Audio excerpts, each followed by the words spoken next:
Hello friends, welcome to my channel SRK Tuition Tutorial. Today we will discuss about the topic reflection of light. So we will start reflection of light. So first of all, what is reflection of light? When a ray of light approaches a smooth polished surface and the light ray bounces back, it is called the reflection of light. जैसा कि आप देख ही रहे हो, reflection of light क्या होता है? जब कोई एक रे का मतलब होता है जब कोई किरण, जो लाइट की किरण होती है ना, लाइट की रे होती है, जब वो किसी स्मूथ पॉलिश्ड सरफेस को अप्रोच करती है, उस टाइम जो लाइट रे वापिस हट जाती है पीछे, वो उसको बोलते हैं रिफ्लेक्शन ऑफ लाइट। समझ आया?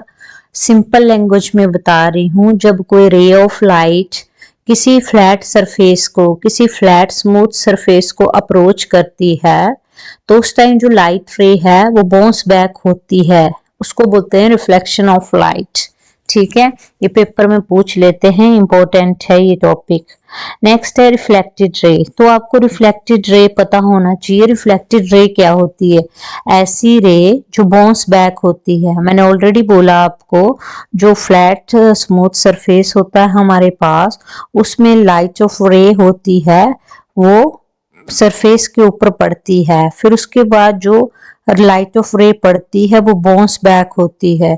तो वही बताया है आपको, रिफ्लेक्टेड रे एक ऐसी रे होती है जो कि बाउंस बैक होती है, उसे बोलते हैं रिफ्लेक्टेड रे। ठीक है, नेक्स्ट है हमारे पास इंसिडेंट रे।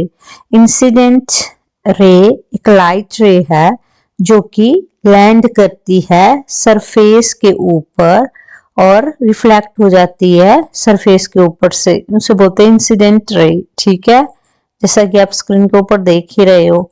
नॉर्मल, फिर जो हमारी रिफ्लेक्टेड रे होती है और इंसिडेंट रे होती है, उसके बीच में एक नॉर्मल सरफेस बनता है हमारे पास, नॉर्मल एंगल बनता है। ठीक है, उसे नॉर्मल होता क्या है, उसमें नॉर्मल का यूज क्या होता है? उसमें एक परपेंडिकुलर ड्रॉ करते हैं हम। रिफ्लेक्टिंग सरफेस के ऊपर क्या हो जाता है? एक परपेंडिकुलर ड्रॉ हो जाता है, उसे बोला जाता है नॉर्मल। ठीक है, नेक्स्ट है रिलेशन ऑफ एंगल। अब एंगल्स का क्या रिलेशन है, मतलब एंगल ऑफ इंसिडेंस और एंगल ऑफ रिफ्लेक्शन का क्या रिलेशन है? ठीक है, तो एंगल ऑफ इंसिडेंस हमेशा, जो भी एंगल ऑफ इंसिडेंस है और एंगल ऑफ रिफ्लेक्शन है, वो हमेशा नॉर्मल के साथ ही चलते हैं और रिफ्लेक्टिव सरफेस के साथ ही उनकी प्रोसेस होती है, और वो उनके एंगल तभी बनते हैं अगर हमारे पास ना ही नॉर्मल होगा और ना ही रिफ्लेक्टिव सरफेस होगा, तो एंगल ऑफ इंसिडेंस और एंगल ऑफ रिफ्लेक्शन का कोई यूज नहीं है। ठीक है, एंगल ऑफ इंसिडेंस है, एंगल ऑफ रिफ्लेक्शन है, तभी नॉर्मल और रिफ्लेक्टिव सरफेस है। अगर नॉर्मल एंड रिफ्लेक्टिव सरफेस है, तभी एंगल ऑफ इंसिडेंस और एंगल ऑफ रिफ्लेक्शन है। तो ये चीजें आपने याद रखनी है। नेक्स्ट है हमारे पास types of reflection of light. Reflection of light के कितने टाइप होते हैं? ठीक है, फर्स्ट है हमारे पास रेगुलर रिफ्लेक्शन। रेगुलर रिफ्लेक्शन को बोला जाता है स्पेकुलर रिफ्लेक्शन। ठीक है, ये याद रखना है, types of reflection of light, important है, पेपर में आता है। ठीक है, तो हमारे पास types of reflection of light 3 types के होते हैं। ठीक है, फर्स्ट है रेगुलर रिफ्लेक्शन, जिसे कि स्पेकुलर रिफ्लेक्शन बोला जाता है। सेकंड है हमारे पास डिफ्यूज्ड रिफ्लेक्शन, और थर्ड है हमारे पास मल्टीपल रिफ्लेक्शन। तो हम 1 बाय 1 सबके बारे में डिटेल में इंफॉर्मेशन गैदर करते हैं। ठीक है, तो जैसा कि आप देख रहे हो, फर्स्ट है रेगुलर रिफ्लेक्शन। ठीक है, जिसे कि स्पेकुलर रिफ्लेक्शन भी बोला जाता है। जो स्पेकुलर रिफ्लेक्शन होती है हमारी, वो एक क्लियर, एक साफ होती है, और शार्प रिफ्लेक्शन होती है, मतलब बिल्कुल शार्प होना उसने। ठीक है, तेजी से जो भी हमारी रेज ऑफ लाइट पड़ती है वो शार्पली पड़ती है। ठीक है, और ये हमारी मिरर के ऊपर पड़ती है, ठीक है। जैसे मिरर होता है आपका, वो ग्लास किससे बना होता है, ग्लास कोटेड होता है ना, वो यूनिफॉर्म लेयर होती है उसमें रिफ्लेक्टिव मटेरियल की, जैसे वो हमारे पास पाउडर टाइप होता है, ठीक है। हाईली रिफ्लेक्टिव मटेरियल का यूज किया जाता है हमें उसमें जो रेगुलर रिफ्लेक्शन है उसमें, ठीक है। जो रिफ्लेक्टिव सरफेस होता है वो रिफ्लेक्ट कर देता है सारी की सारी लाइट को, जो कि यूनिफॉर्मली क्या करती है, इंसिडेंट करती है, ठीक है। इसमें कुछ ज्यादा वेरिएशंस नहीं होती हमारे पास। एंगल ऑफ रिफ्लेक्शंस में वेरियस पॉइंट्स होते हैं, उनके बीच में वेरिएशंस बहुत कम होती है, ठीक है। और इसमें जितने भी हमारे पास ब्लरिंग होती है और हैजीनेस होती है, वो सारी की सारी क्या हो जाती है, एंटायरली इलिमिनेटेड हो जाती है, ठीक है। हम उसको डिस्कार्ड कर देते हैं, इलिमिनेट कर देते हैं। डिफ्यूज्ड रिफ्लेक्शन, अब सेकंड है आपका डिफ्यूज्ड रिफ्लेक्शन। अब डिफ्यूज्ड रिफ्लेक्शन क्या होता है हमारे पास, जैसा कि आप देख ही सकते हो स्क्रीन के ऊपर, रिफ्लेक्टिव सरफेस के ऊपर मैंने आपको ऑलरेडी बता दिया, ठीक है। उसकी हमारी रफ सी फिनिश होती थी, ठीक है, और उसमें कुछ वियर और टीयर जैसे स्क्रैचेस वगैरह, डेंट्स वगैरह और डर्ट होती थी सरफेस के ऊपर। तो फिर ऐसे कुछ मटेरियल थे जो मैटर से बने हुए थे, और इसमें जितना भी लॉस होता था ब्राइटनेस का और क्वालिटी का रिफ्लेक्शन में, वो डिफ्यूज रिफ्लेक्शन में होता था, ठीक है। और इसमें हमारे पास डिफ्यूज रिफ्लेक्शन का यूज करते हम, इसमें हमारे पास हमें चीजें नॉन शाइनी ऑब्जेक्ट्स में दिखती है। किसमें, non shiny object mean shining नहीं करते उसके ऑब्जेक्ट, नॉन शाइनी होते हैं। डिफ्यूज रिफ्लेक्शंस में हम चीजों को क्या करते हैं, देखते हैं नॉन शाइनी ऑब्जेक्ट्स के थ्रू, मतलब नॉन शाइनी ऑब्जेक्ट्स होते हैं उन्हें क्या करते हैं, हम देखते हैं डिफ्यूज रिफ्लेक्शन में। नेक्स्ट है हमारे पास मल्टीपल रिफ्लेक्शन, ठीक है। मल्टीपल रिफ्लेक्शन हमारी एक सिंगल इमेज होती है जो कि फॉर्म होती है जब हम ऑब्जेक्ट को क्या करते हैं, मिरर के सामने रखते हैं, ठीक है। रिफ्लेक्टिव सरफेस में क्या होता था, जैसे कि मिरर होता था, वो good preserving intensity of light in a reflection कहते हैं हम उसको, ठीक है। सिंगल लाइट सोर्स को रिफ्लेक्ट करते हैं multiple times, single light source को, ठीक है। और मल्टीपल रिफ्लेक्शंस पॉसिबल होती है जब तक हमारी जो इंटेंसिटी ऑफ लाइट होती है, जब तक लो नहीं चली जाती उस पॉइंट तक, जब तक हम उसे देख नहीं सकते, तब उसकी क्या हो जाती है, हमारे पास इंटेंसिटी ऑफ लाइट लो हो जाती है। इसका मतलब यही हुआ कि हमारे पास इनफाइनाइट मल्टीपल रिफ्लेक्शंस होती है, और हम इमेज का जो भी एवरी इंडिविजुअल रिफ्लेक्शन होती है इमेज की, उसको देख सकते हैं, और जितनी भी इमेज है उनका जो रिजल्ट है इमेज का, वो इमेज के थ्रू ही हम उसको देखते हैं, ठीक है। मल्टीपल रिफ्लेक्शन में यही होता है हमारे पास, ठीक है।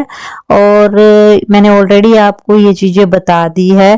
जो मल्टीपल रिफ्रैक्शन होता है उसमें नंबर ऑफ इमेजेस होती है, वो हमेशा डिपेंड करती है एंगल के ऊपर, कि टू मिरर के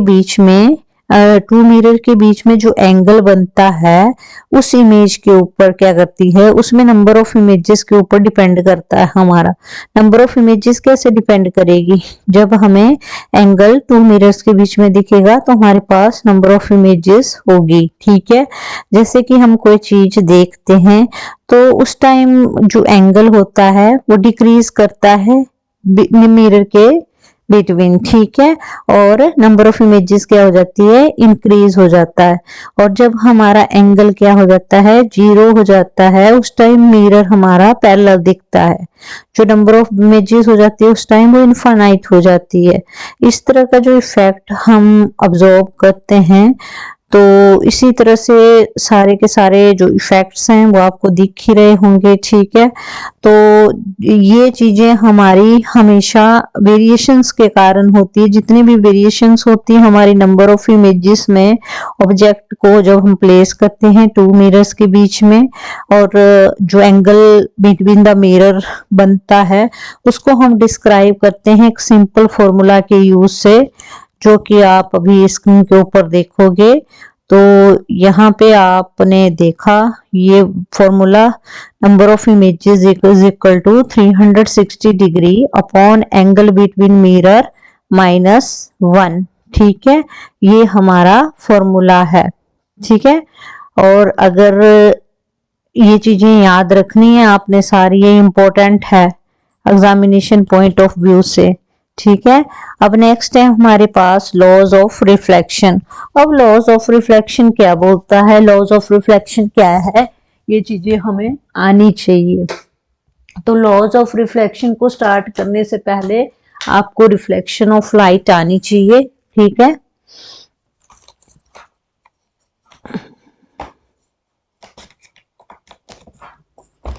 नेक्स्ट है हमारे पास लॉज ऑफ रिफ्लेक्शन।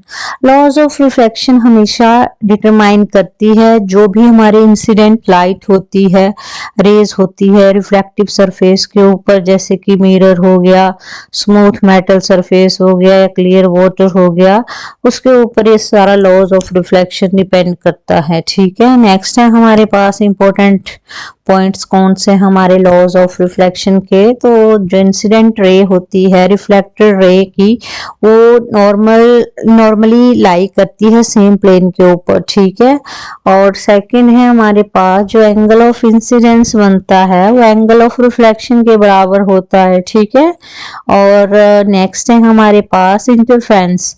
अब इंटरफेरेंस क्या होता है, इंटरफेरेंस एक फिनोमिना होता है जिसमें टू वेव्स होती है, वो सुपरपोज की तरह फॉर्म होती है। ठीक है, इट मीन्स जो रिजल्टेंट वेव होती है हमारी लोअर रिजल्टेंट वेव, वो हायर और सेम एम्पलीट्यूड के साथ क्या करती है, सुपरपोज करती है। ये चीज याद रखनी है। In short we can say that interference is the phenomena in which two waves superpose to form the resultant wave of the lower, higher और same amplitude। ठीक है, जो रिजल्टेंट वेव है वो तो लोअर, हायर और सेम एम्पलीट्यूड के साथ क्या करती है, टू वेव्स के साथ सुपरपोज फॉर्म करती है। ठीक है, ये चीजें याद रखनी है आपने। सिंपल है, इजी है, ऐसा कुछ नहीं है कि टफ है ये टॉपिक। तो अगर आपको मेरी वीडियो अच्छी लगी हो तो kindly like, share and subscribe जरूर करना। Thanks for watching my channel.